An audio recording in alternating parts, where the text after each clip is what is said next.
Good afternoon, Steelers Nation. The dust has barely settled after day one of the NFL draft, and if you're being honest, the feeling across the fan base has been a mix of confusion, frustration, and cautious optimism, because what just happened with the Pittsburgh Steelers wasn't what most people expected, and it definitely wasn't the direction many fans were hoping for. Let's get straight into it. The selection of True Max Ahianaker, seen by many as a developmental right tackle, came as a shock, especially considering how the board was falling. There was a real sense that Pittsburgh was on the verge of landing a top-tier playmaker, and when that didn't happen, the pivot felt underwhelming even more, passing on a wide receiver like Omar Cooper Jr., who many believed would fit seamlessly into this offense, raised immediate questions about the front office's priorities. And look, there's no way around it. Initially, this was not a pick that energized the fan base. In fact, it created the opposite reaction. The sequence involving My Lemon, the communication with the Steelers, and then watching another team jump in and take him, it left a bad impression. Around the league, that moment has already started to define the narrative of Pittsburgh's draft so far. If Lemon turns into a star and Max Ahianaker doesn't develop, that clip is going to be replayed over and over again. But here's where things start to shift a little bit. When you take a step back and really evaluate Max Ahianaker as a prospect, there are legitimate reasons to believe this pick could still work out. This is not a player lacking talent, far from it. He's an elite level athlete for his size, someone who moves with surprising fluidity and has already shown he can hold his own against top competition. There's tape out there of him going up against one of the most dominant edge rushers in college football and not just surviving, but controlling the matchup. That matters, because what Pittsburgh is clearly doing here is doubling down on building strength in the trenches. And if you follow this team, you know that identity still matters, especially in the AFC North. Physical football in December and January isn't optional, it's required. And right now, the Steelers are quietly assembling one of the youngest and most intriguing offensive lines in the league. Think about it. You're potentially looking at bookend tackles, both first-round caliber talents, both under 25 years old. Inside, you've got young players continuing to develop, with some already showing real progress. This isn't just about one pick, it's about a long-term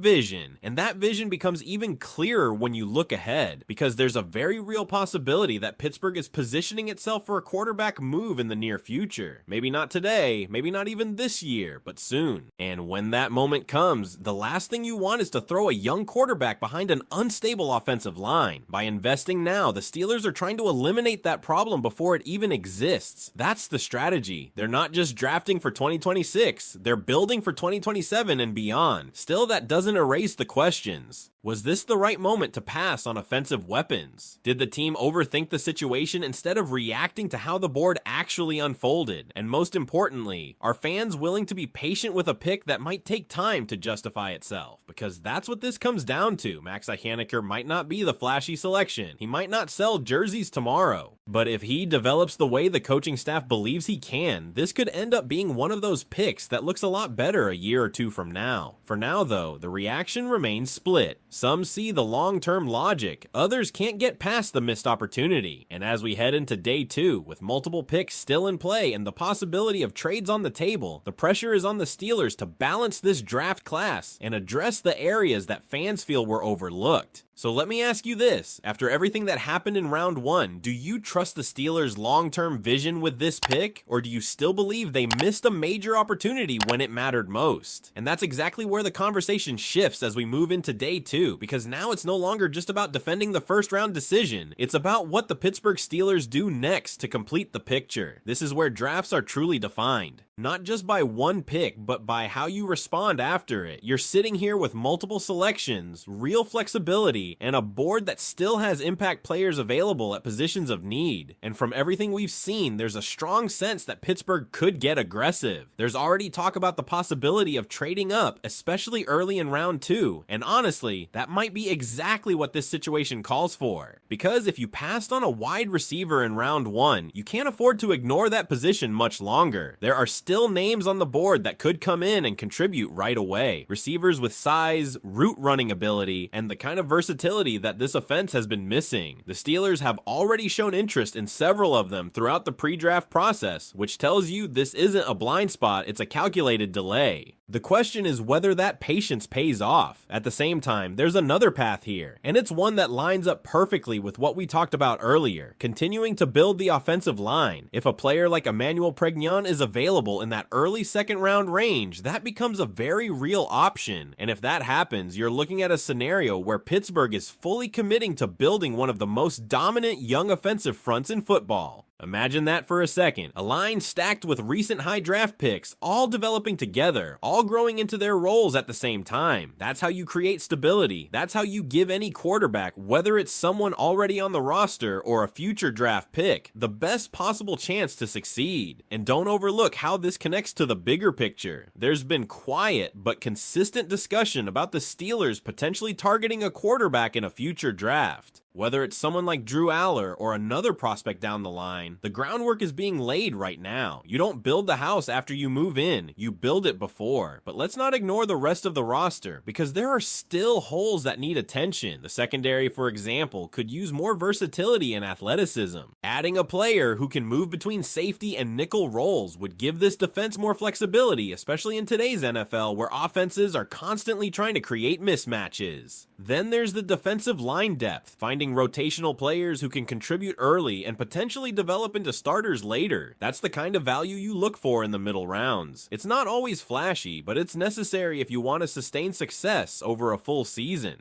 And this is where the Steelers have an opportunity to quietly put together a very strong draft class. Not one that wins headlines immediately, but one that looks better and better as the season goes on. Because think about the potential outcome here. You come out of this draft with a long-term answer at right tackle, a starting caliber guard, a wide receiver who can contribute early, added depth in the secondary, and maybe even a developmental quarterback. That's not a bad haul at all. In fact, that's the kind of draft that sets you up for sustained competitiveness. But it all depends on execution. One wrong move, one missed opportunity, and the criticism from round one only gets louder. But if they hit on these next picks, suddenly the narrative starts to change. Suddenly that first round decision doesn't feel as isolated. It feels like part of a larger, more intentional plan. So as we get ready for what could be a very active and unpredictable night, all eyes are on how Pittsburgh responds. Will they stay patient and let the board come to them, or will they make a move and go get the players they believe in? That's what's going to define this draft, because here's the reality. Everything we've talked about only matters if it translates onto the field. Draft strategy sounds great in April, but by November and December, nobody cares about the logic if the results aren't there. And that's why what the Pittsburgh Steelers are doing right now feels like such a pivotal moment for this franchise. You can feel that this is a transition phase, whether the organization says it out loud or not. There's a shift happening. Younger players, long-term planning, building from the inside out. It's a different approach compared to some of the more reactive decisions we've seen in past years. And that's why this draft isn't just about filling holes, it's about defining identity. Are the Steelers going to fully commit to being a physical, dominant, trenches-first football team again? Or are they going to try to balance that with the modern NFL's demand for explosive playmakers on the outside? Right now, it feels like they're trying to do both, but leaning heavily toward building the foundation first. And that brings us back to the fan perspective, because this is where opinions start to divide even more. There are fans who understand the long-term vision, who are willing to be patient and watch this offensive line develop into something special. And then there are fans who look at the AFC right now, see high-powered offenses everywhere, and wonder if Pittsburgh is falling behind by not prioritizing immediate weapons. Both sides have a point, because yes, protecting your quarterback is critical, but at the same time, that quarterback needs people to throw the ball to. He needs separation, he needs playmakers, he needs guys who can turn short gains into explosive plays. And until that piece is fully addressed, there's always going to be that lingering question about whether this offense can truly keep up with the best teams in the conference. That's why these next selections carry so much weight. It's not just about adding talent, it's about balance. It's about making sure that when this roster takes the field, it doesn't feel incomplete. And let's not forget the psychological side of all this. Drafts don't happen in a vacuum. Players see what teams are doing. Veterans notice where the investments are being made. If you're in that locker room right now, you're paying attention to whether the front office is giving you the tools to compete. That matters, because culture isn't just built through speeches and slogans. It's built through actions, through decisions, through showing the locker room that you're serious about winning not just in the future, but right now. So as this draft continues to unfold, every pick is going to tell us a little bit more about where this team is headed, not just in terms of roster construction, but in terms of philosophy. And by the time it's all said and done, we're going to have a much clearer picture of what the Steelers truly believe they are. If you've been following along through both parts, you already know this isn't a simple good pick or bad pick conversation anymore. It's bigger than that. It's about direction, identity, and whether this front office can execute a plan that actually brings this team back into real contention. Because at the end of the day, this is where everything comes together, and where the real judgment begins for the Pittsburgh Steelers. Not when the picks are announced, not when the grades are handed out, but when these players step onto the field and the plan either proves itself or starts to fall apart. And if you really think about it, what Pittsburgh is doing right now is a bet. A calculated one, but still a bet. They're betting that building a dominant offensive line will elevate everything else. They're betting that stability in the trenches will make life easier for whoever ends up being the quarterback of the future. And they're betting that they can still find value at skill positions without forcing those picks early. That's a bold approach in today's NFL, because we've seen teams go the opposite direction, load up on weapons, prioritize speed and explosiveness, and try to outscore opponents. But the Steelers are leaning into something different. They're trying to control games, dictate the pace, win physically. And if they get this right, it's a formula that can absolutely work, especially in a division that still prides itself on tough, hard-nosed football. But here's the catch. It has to hit. Maxie Hayner has to develop. The offensive line has to gel. The next picks have to fill in the gaps. And whoever is under center has to take advantage of the structure being built around him. If even one of those elements falls short, the entire strategy starts to look questionable. That's why this draft feels so important. It's not just about adding players. It's about aligning every piece of the roster with a clear vision, and for the first time in a while, you can actually see what that vision might be. A young, physical offensive core, a defense that stays fast and versatile, and a team that's built to compete not just now, but for the next several years. So now the focus shifts forward. Rookie mini camps, training camp battles, preseason performances. That's where names turn into roles, and roles turn into real impact. That's where we find out if these projections and expectations actually mean anything. And as fans, that's the part you can't skip, because it's easy to react in the moment. It's harder to stay patient and watch the full story play out. But make no mistake, this story is just getting started. And as we keep following this unfolding situation, there's one more layer that can't be ignored when talking about the Pittsburgh Steelers, and that's expectations versus reality. Because right now, everything sounds structured, everything sounds intentional, but the NFL has a way of exposing plans very quickly. You can build the perfect vision on paper, but once the season starts, it comes down to execution, chemistry, and adaptability. And this is where the pressure quietly starts to build, not just on the players, but on the coaching staff and the front office as well. Think about it from this angle. If this offensive line develops the way they're projecting, you're looking at a unit that could completely transform the identity of this team. We're talking about controlling time of possession, opening